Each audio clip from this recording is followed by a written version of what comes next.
উপদেষ্টা আমাদের অত্যন্ত প্রিয় জনাব আব্দুল খালেক ভাই সহ এবং আজকের অনুষ্ঠানের সভাপতি আজাদ ভাই সহ সকল ব্যক্তিবর্গকে সালাম ও শুভেচ্ছা জানাচ্ছি। আপনাদেরকে আমি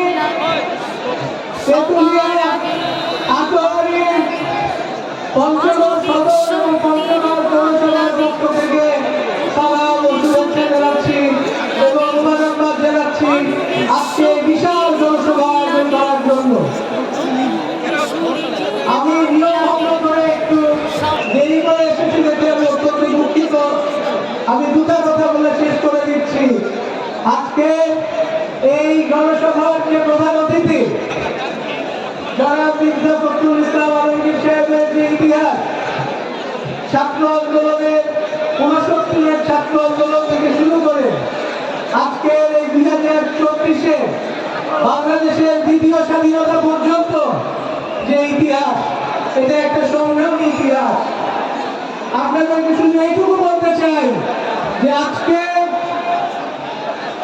বাংলাদেশ যে কালো অধ্যায়ের মধ্য দিয়ে গেছে, যে ফ্যাসিস্ট শক্তির বিরুদ্ধে বাংলাদেশকে যুদ্ধ করতে হয়েছে, এই ফ্যাসিস্ট শক্তির বিরুদ্ধে দেশনায়ক তারেক রহমান যেমন বিদেশ থেকে আমাদেরকে একটা সবসময় একটা নিয়মানুবর্তিতার মধ্যে রেখে আমাদের দলকে পরিচালনা করে গেছে, সে একইভাবে আমাদের মহাসচিব, সম্মানিত মহাসচিব বাংলাদেশে থেকে বারবার কারাবরণ করে বারবার রাস্তায় লাঞ্ছিত হয়েও বাংলাদেশের আমাদের জাতীয়তাবাদী শক্তির প্রত্যেকটি নেতা ও কর্মীর মনোবলকে তিনি দৃঢ় রেখেছেন।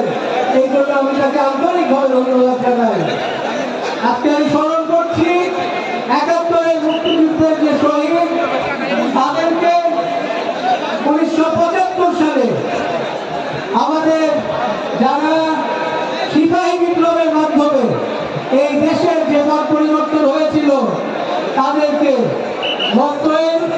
গণ অভ্যুত্থানের মাধ্যমে যারা দেশকে স্বৈরাচার থেকে মুক্ত করেছিলেন তাদেরকে, এবং সর্বোপরি এই ২০২৪-এ যারা বাংলাদেশকে নতুন স্বাধীনতা দিয়েছে তাদেরকে। আরেকটা কথা বলে শেষ করে দিচ্ছি, আমাদের নেতা তারেক রহমান সাহেব আমাদেরকে অনেক রকম মেসেজ দিচ্ছে, অনেক রকম বার্তা দিচ্ছে। একটি অত্যন্ত গুরুত্বপূর্ণ বার্তা যেটা দিয়েছে যে ৩১ দফা, আমাদের জাতীয়তাবাদী দলের যে ৩১ দফা, এই ৩১ দফাকে আমাদেরকে ঘরে ঘরে ধন ধন করে পৌঁছে দিতে হবে, এই কথাটা তিনি বলেছেন। আজকে আমাদেরকে এইখানে আমরা যারা জাতীয়তাবাদী দলের সমর্থক কর্মী এবং নেতৃত্ব আছি, আমাদেরকে এই কথাটা মনে রেখে আমাদেরকে অবশ্যই আমাদের এই ৩১ দফা সবার ঘরে ঘরে পৌঁছে দিতে হবে। আপনাদেরকে আন্তরিক ধন্যবাদ জানিয়ে এবং আগামীতে যে কোনো নির্বাচনে ফারহাদ আজাদ সাহেবের নিশ্চিন্ত বিজয় কামনা করে আমি আপনাদের শুভেচ্ছা জানিয়ে আজকের বক্তব্য শেষ করছি। আসসালামু আলাইকুম, আল্লাহ হাফেজ।